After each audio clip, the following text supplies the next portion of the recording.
오늘 우리가 읽은 이 느헤미야서는 평소에 잘 읽지 않는 성경 본문입니다. 교회를 오래 다니신 분들도 몇 번 읽어보지 않았고 교회를 다닌 지 얼마 안 되신 분들은 처음 읽어보는 본문일 수도 있습니다. 본문을 살펴보기에 앞서서 먼저 본문의 배경을 알아보도록 하겠습니다. 기원전 587년 예루살렘은 함락되었습니다. 바벨론 제국과 전쟁에서 패했기 때문입니다. 사람들은 포로로 사로잡혀 갔고 70년의 포로 생활이 끝나고 고향으로 돌아올 수 있었습니다.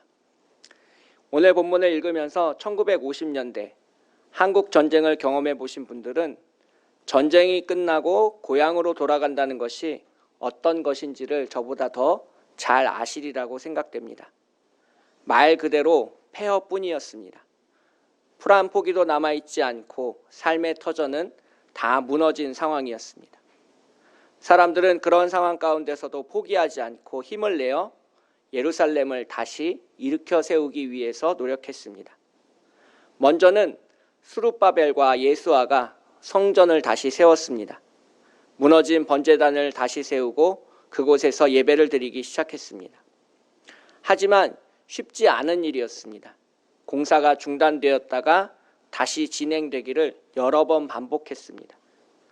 공사가 한동안 멈춰 있을 때 학개 선지자와 스가랴 선지자가 나와서 무너진 성전을 다시 세워야 한다라고 주장했습니다.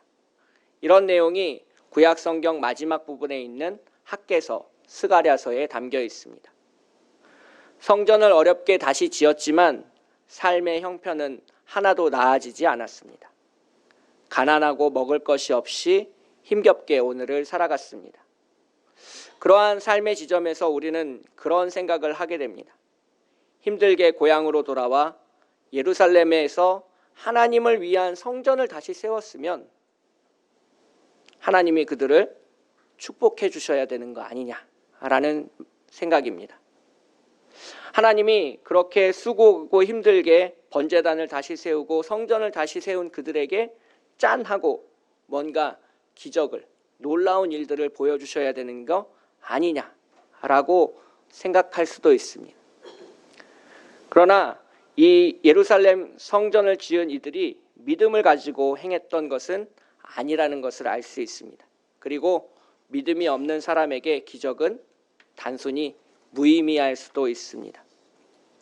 하나님은 서서히 그리고 조금씩 이 예루살렘을 그리고 그 사람들을 거룩한 도시로, 하나님의 거룩한 백성으로 바꿔가기를 원하셨습니다.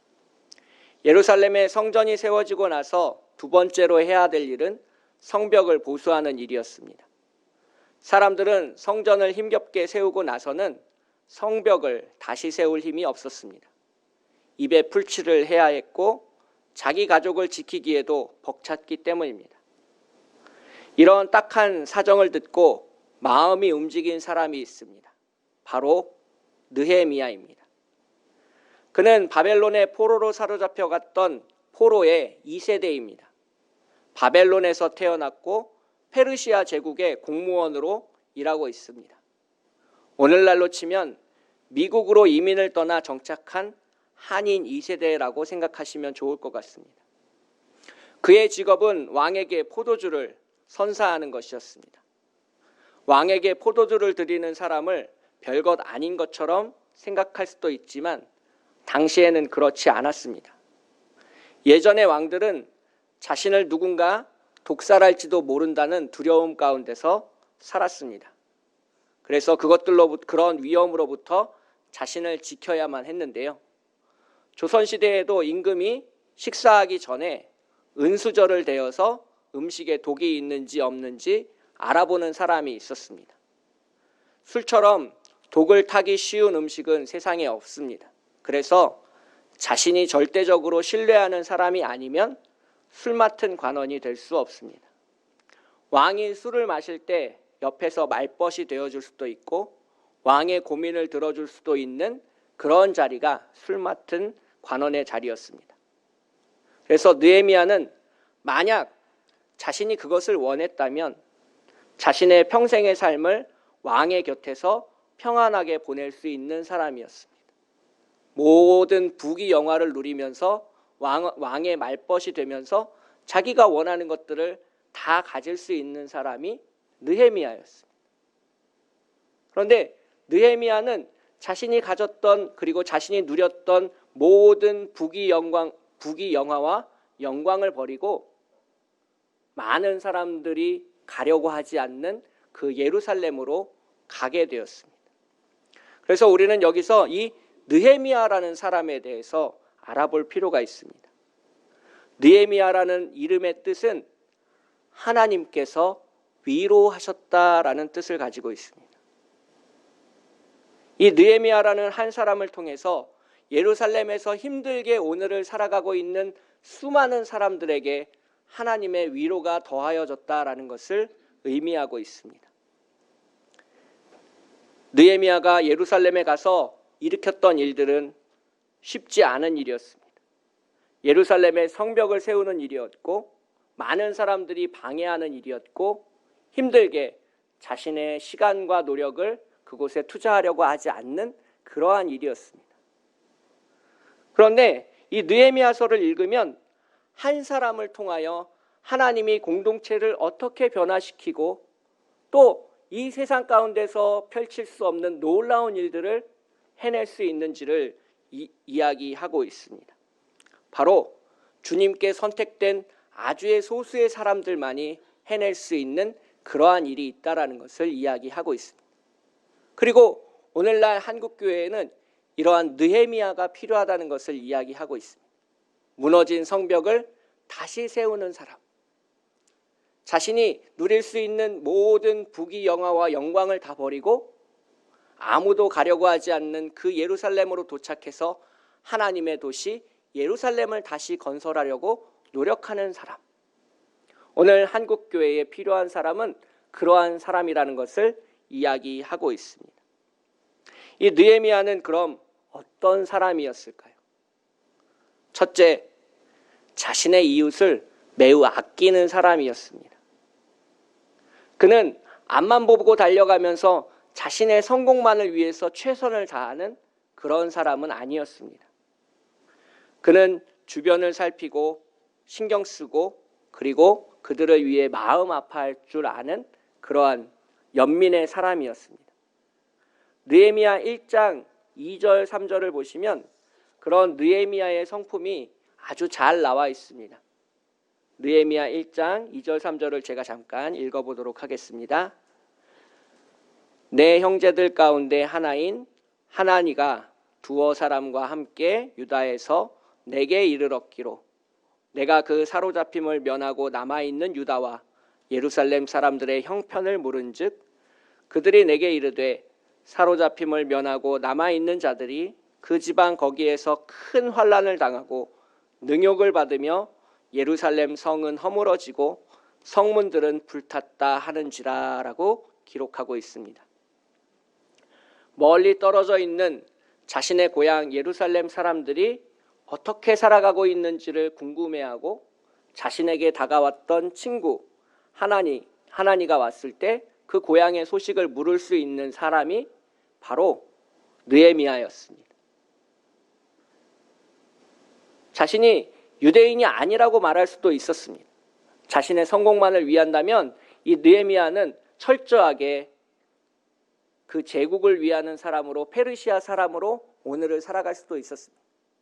하지만 자신의 타고난 정체성을 잊지 않고 자신의 고향 예루살렘을 그리워하며 살아갔던 사람이 바로 느헤미야라는 겁니다. 그 느헤미야는 자신의 형제 자매를 아끼고 그들에게 신경 쓰며 그들에게 마음을 쏟는 그러한 따뜻하고 착한 사람이었다라는 것을 알 수 있습니다. 둘째, 느헤미야는 기도하는 사람이었습니다. 1장 4절을 보시면 내가 이 말을 듣고 앉아서 울고 수일 동안 슬퍼하며 하늘의 하나님 앞에 금식하며 기도하는 느헤미야의 모습을 볼 수 있습니다.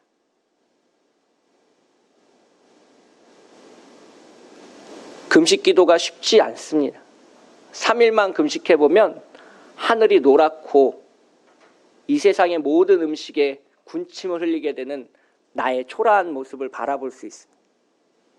그런데 그렇게 금식할 만큼 간절한 기도 제목이라는 것을 이야기하고 있습니다. 나의 질병의 문제, 나의 고통의 문제, 나의 삶의 문제가 아니라 내 주변에 있는 저 멀리 고향에 있는 예루살렘 사람들을 위해서, 자기가 얼굴도 모르는 사람들을 위해서 그는 기도하기 위해서 금식했고 하나님 앞에 울며 기도하는 이 느헤미야의 모습을 볼 수 있습니다. 5절부터는 이 느헤미야의 기도가 아주 길게 나와 있습니다. 아주 간절한 기도가, 그리고 그 사랑하는 마음을 담은 기도가 담겨져 있습니다.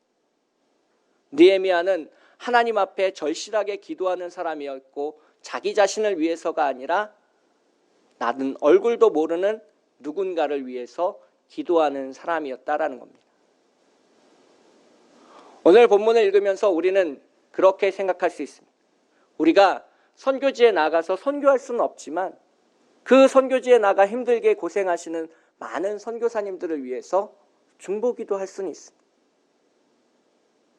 그 오지에 나가 주님의 복음을 들고 나가 있는 선교사님들을 생각하면 오늘 본문 속에 등장하는 느헤미야가 떠오릅니다. 자신의 땅, 이 대한민국에서 평안하고 쉽고 살아갈 수 있는 수많은 길들이 있었지만 그 선교사님들은 그 모든 것들을, 자신이 누릴 수 있는 돈과 명예와 직위들을 다 버리고 그 아무도 가지 않는 오지에 주님의 복음을 들고 성경책을 들고 가족과 함께 다 같이 가는 모습을 볼 수 있습니다. 그곳에서 반기는 사람이 있는 것도 아니고 그곳에 누가 오라고 초청한 것도 아니지만 주님의 복음을 위해서, 그곳에 교회를 세우기 위해서 이 느헤미야처럼 기도하는 마음을 가지고 자신과 피가 한 방울도 섞이지 않은 다른 민족 사람들에게 사랑을 전하기 위해서 그 땅 가운데 나아가는 이 선교사님들의 마음이 바로 오늘 본문 속에 등장하는 느헤미야의 마음이었을 것입니다. 그래서 이 느헤미야는 기도하는 사람이었고 다른 사람들을 사랑하는 사람이었습니다. 또한 마지막 세 번째로 느헤미야는 사리사욕을 부리지 않는 사람이었습니다. 왕의 허락을 받고 유다의 총독으로 느헤미야가 부임하게 됩니다. 백성들의 어려운 삶을 살피는데 자신의 온 열정과 에너지를 쏟아붓습니다. 그러면서도 이 느헤미야는 총독으로서의 복록을 받지 않았다라고 기록하고 있습니다. 느헤미야 5장 14절을 보시면 총독 느헤미야가 자신의 봉급을 받지 않았다는 것을 알 수 있는데요. 또한 유다 땅 총독으로 세움을 받은 때, 곧 아닥사스다 왕 제20년부터 제32년까지 12년 동안 나와 내 형제들이 총독의 녹을 먹지 아니하였느니라 라고 기록하고 있습니다. 한 지방의 총독으로서 받을 수 있는 돈이나 그러한 세금이 얼마나 되겠습니까? 그런데 12년 동안 그것을 자신의 욕심을 채우기 위해서는 단 한 푼도 걷지 않고 사용하지 않았다는 것을 알 수 있습니다. 자신의 형제자매들을 위해서, 그리고 예루살렘에 성벽을 세우는 놀라운 비전을 향해 나아갔던 사람이 느헤미야라는 것을 알 수 있습니다. 하나님을 사랑하고 이웃을 사랑하는 느헤미야였지만 그의 사역은 평탄치 못했습니다. 예루살렘에 성벽을 세우는 일을 방해하는 사람들이 많이 있었습니다. 대표적인 사람이 바로 산발랏과 도비야입니다. 느헤미야 4장 1절 3절을 보시면 이 무너진 성벽을 재건한다는 소식을 듣고 산발랏과 도비야가 크게 비웃는 장면이 등장합니다. 느헤미야 4장 1절부터 3절을 제가 잠깐 읽겠습니다. 산발랏이 우리가 성을 건축한다 함을 듣고 크게 분노하여 유다 사람들을 비웃으며 자기 형제들과 사마리아 군대 앞에서 일러 말하되 이 미약한 유다 사람들이 하는 일이 무엇인가? 스스로 견고하게 하려는가? 제사를 드리려는가? 하루의 일을 마치려는가? 불탄 돌을 흙무더기에서 다시 일으키려는가 하고 암몬 사람 도비야는 곁에 있다가 이르되 그들이 건축하는 돌 성벽은 여우가 올라가도 곧 무너지리라 하더라라고 하면서 조롱하고 비웃었습니다. 그러한 조롱과 비웃음 속에서도 이 느헤미야는 성벽을 세우는 일을 게을리하지 않았고 포기하지 않았고 하나님의 은혜를 간구하면서 살아갔습니다. 그렇게 어렵게 성벽 공사를 마치고 나서 느헤미야 8장 1절에서 온전한 예배를 드릴 수 있게 되었습니다. 느헤미야 8장 1절을 보시면 일곱째 달에 이르러 모든 백성이 일제히 수문 앞 광장에 모였다라고 당시의 상황을 기록하고 있습니다. 7월의 첫째 날에 모인 것으로 알려져 있는데요. 유대인들에게 7월의 첫째 날은 새해의 첫날을 의미합니다. 우리는 1월 1일을 새해의 첫날로 여기는데 유대인들은 7월의 첫날을 새해의 첫날로 모이게 됩니다. 우리가 송구영신 예배를 드리듯이 신년 모임을 7월 1일에 하게 됩니다. 이것을 보통 성경에서는 나팔절이라고 부릅니다. 이 레위기 23장을 보시면 나팔절에 대한 규정이 나와 있는데요. 이렇게 기록되어 있습니다. 여호와께서 모세에게 말씀하여 이르시되 이스라엘 자손에게 말하여 이르라. 일곱째 달 곧 그 달 첫날은 너희에게 쉬는 날이 될지니 이는 나팔을 불어 기념할 날이요 성회라. 어떤 노동도 하지 말고 여호와께 화제를 드릴지니라 라고 기록하고 있습니다. 새해 첫날 크게 나팔을 불어서 모든 사람들이 광장에 모이고 그 광장에 모인 사람들이 하나님 앞에 모여 거룩하게 예배드리는 것으로 새해의 첫날을 보냈다는 것을 알 수 있습니다. 그렇게 거룩한 성회로 예배 가운데 모일 때에 그들은 성경을 읽었습니다. 그냥 우리가 지금 예배드리는 것처럼 한 절, 두 절 읽은 게 아니고요. 6시간 이상을 성경을 읽었다는 것을 알 수 있습니다. 3절을 보시면 수문 앞 광장에서 새벽부터 정오까지 남자나 여자나 알아들을 만한 모든 사람 앞에 읽음에 뭇 백성이 그 율법책에 귀를 기울였다라고 전하고 있습니다. 6시간 동안 해 뜰 때부터 정오까지 점심 먹을 때까지 다른 모든 일은 하지 않고 오직 하나님의 말씀을 묵상하고 듣고 깨닫는 데만 집중했다라는 것을 알 수 있습니다.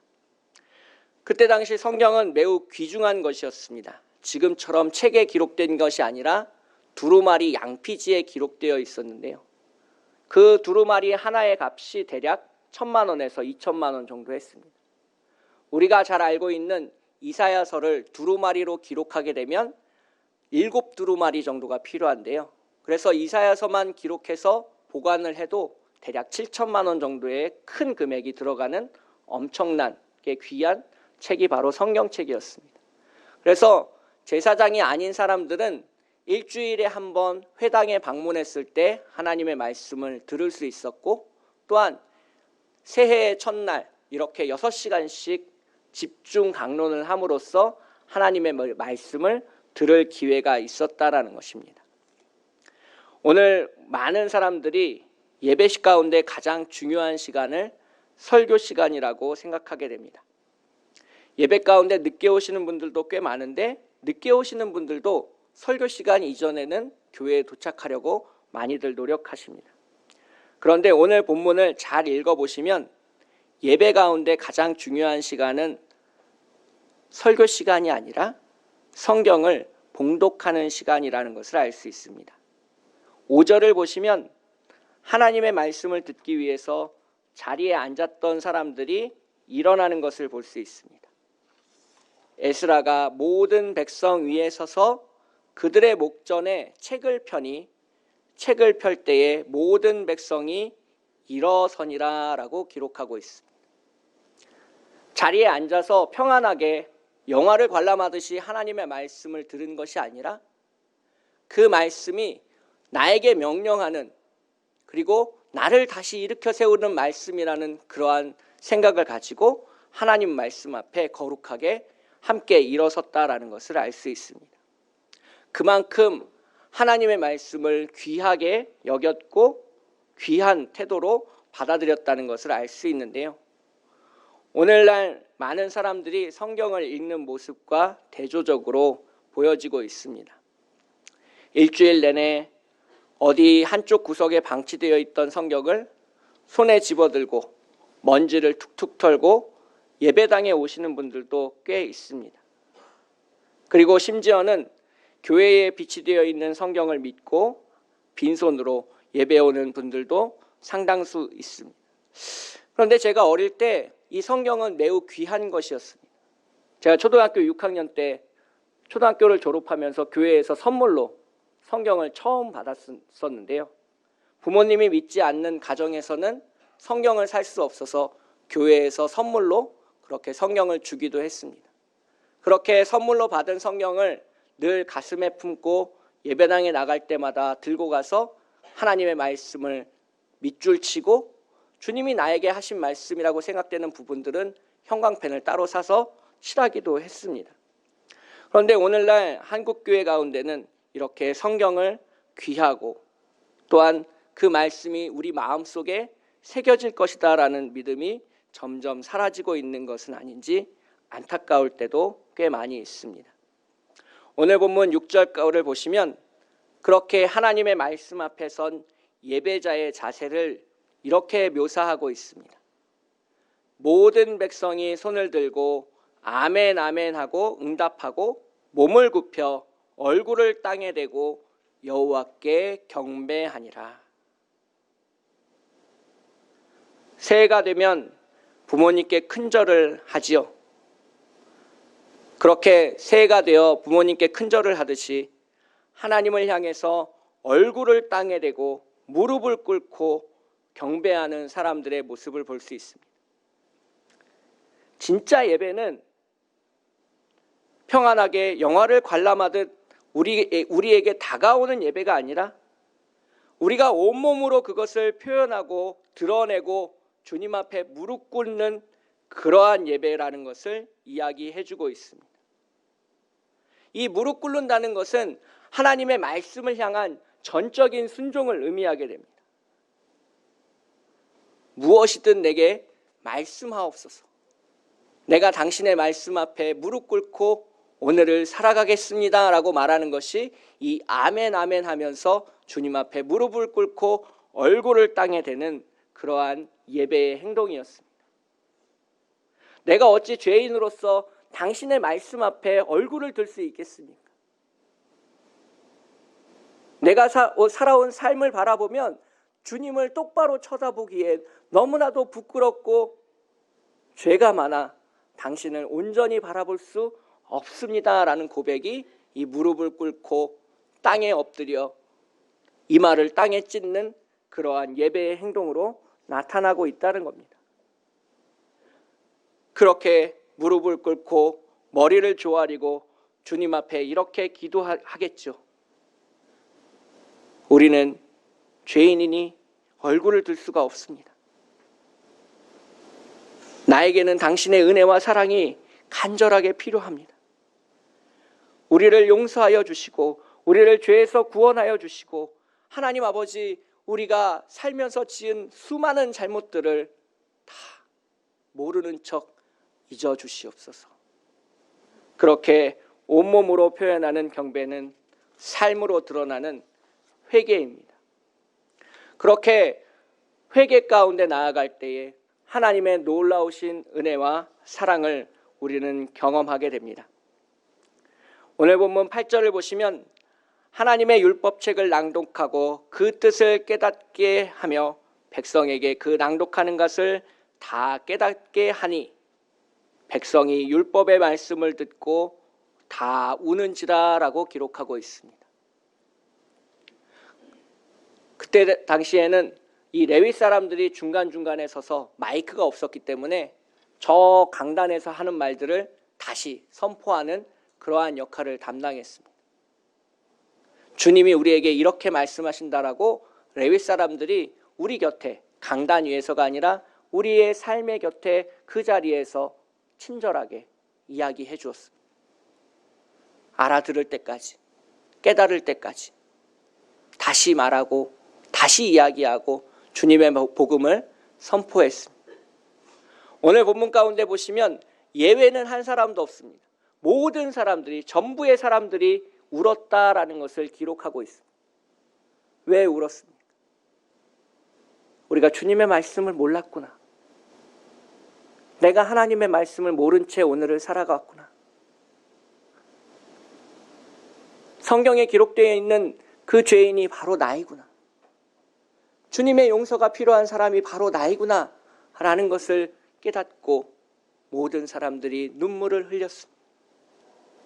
그렇게 눈물을 흘리며 예배의 자리에 나아갔을 때 하나님이 우리에게 명령하시는 것은 기쁨입니다. 오늘 본문 10절을 보시면 느헤미야가 그들에게 이렇게 선포하고 있습니다. 너희는 가서 살찐 것을 먹고 단 것을 마시되 준비하지 못한 자에게는 나누어 주라. 이날은 우리 주의 성일이니 근심하지 말라. 여호와로 인하여 기뻐하는 것이 너희의 힘이니라 라고 느헤미야는 말하고 있습니다. 이 세상 가운데서 믿음으로 살아가는 힘, 주님을 고백하는 힘, 주님의 복음으로 은혜를 받으며 오늘을 살아가는 힘은 강단에 서 있는 이 목사 개인으로부터 오는 것이 아니라 바로 하나님으로부터 온다는 것을 믿으시길 축복하겠습니다. 그 하나님을 믿는 것이 바로 우리의 힘이고 기쁨이고 소망이고 즐거움이다라는 사실을 느헤미야는 선포하고 있습니다. 그 하나님을 믿고 오늘 우리가 당하고 있는 많은 어려움과 두려움과 아픔들을 주님 앞에 눈물로써 고백하고 주님이 우리에게 주시는 그 기쁨의 성찬을, 만찬을 함께 나누라라고 하나님은 말씀하고 있습니다. 요즘 코로나 바이러스로 인해서 교회에서 함께 식사하는 것이 매우 어려워졌습니다. 성찬을 나누는 것도 조금 꺼려지게 됐습니다. 그런데 우리가 잊지 말아야 될 것이 있습니다. 함께 울고 함께 아파하고 함께 즐거워하고 함께 먹는 교회 공동체가 바로 하나님이 원하시는 교회 공동체라는 겁니다. 모든 사람들이 울고 모든 사람들이 기뻐하고 음식을 가져오지 못한 자는 나누어 줌으로써 함께 먹고 마시는 공동체, 주님의 말씀 가운데 엎드려 함께 울었던 그 기억을 가지고 있는 공동체가 바로 교회 공동체라는 것을 이야기하고 있습니다. 지금 코로나19 때문에 함께 식사하지는 못하지만 그러한 마음을 우리가 모두 나누고 함께하고 간직해야 된다는 것은 잊지 마시길 축복하고 싶습니다.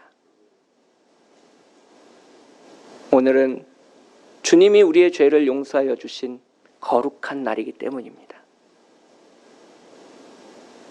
오늘 본문 마지막 12절을 보시면 모든 백성이 곧 가서 먹고 마시며 나누어 주고 크게 즐거워하니 이는 그들이 그 읽어준 말을 밝히 알미라라고 되어 있습니다. 저는 오늘 본문 12절에서 오병이어의 기적을 볼 수 있었습니다. 주님이 주시는 그 은혜로 우리가 함께 나누어 먹고 함께 마실 때 빈부귀천 세상의 가치관들은 다 사라져서 없어지고 오직 주님의 말씀이 우리를 깨닫게 하는 그 놀라운 힘에 힘입어서 오늘을 살아가는 우리 모두가 된다는 것입니다. 그렇게 교회가 되는 겁니다. 그렇게 생벽이 세워지는 것입니다. 그렇게 하나님 나라가 이 세상 가운데서 튼튼하여지고 완성되어지고 아름다워지는 것입니다. 삼빛교회 여러분, 함께 그 하나님의 나라, 그 용서하시는 그 은혜를 간구하면서 오늘을 살아가시는 것은 어떻겠습니까? 함께 기도하겠습니다. 사랑과 은혜가 풍성하신 하나님 아버지, 주님의 은혜에 기대어 오늘도 죄인인 우리가 이 자리에 섰습니다. 주님의 은혜가 아니고서는 이 세상 가운데서 신음하며 아파하며 좌절하며 힘들어하는 우리를 주님을 즐거워하는, 주님을 기뻐하는 그 힘으로 오늘을 살아내게 하시고, 우리가 고민하고 걱정하고 있는 수많은 문제들을 다 주님의 등 뒤로 물려놓고 오직 우리를 한없이 안아주시는 그 주님의 사랑에 기대어 살게 하여 주시옵소서. 아버지 하나님, 육신의 고통과 질병의 문제로 인해 아파하고 있는 환우들이 있습니다. 경제적인 물질적인 문제로 고민하고 있는 교우들이 있습니다. 먼 선교지에서 주님의 복음을 전하기 위해 오늘도 고군분투하고 있는 선교사님들이 있습니다. 주님의 말씀으로 우리 모두가 하나 되어 함께 기뻐하고 함께 아파하고 함께 기쁨을 나누는 참빛교회가 되게 하여 주시옵소서. 거룩하고 아름다우신 우리를 사랑하시는 예수님의 이름으로 간절히 기도합니다.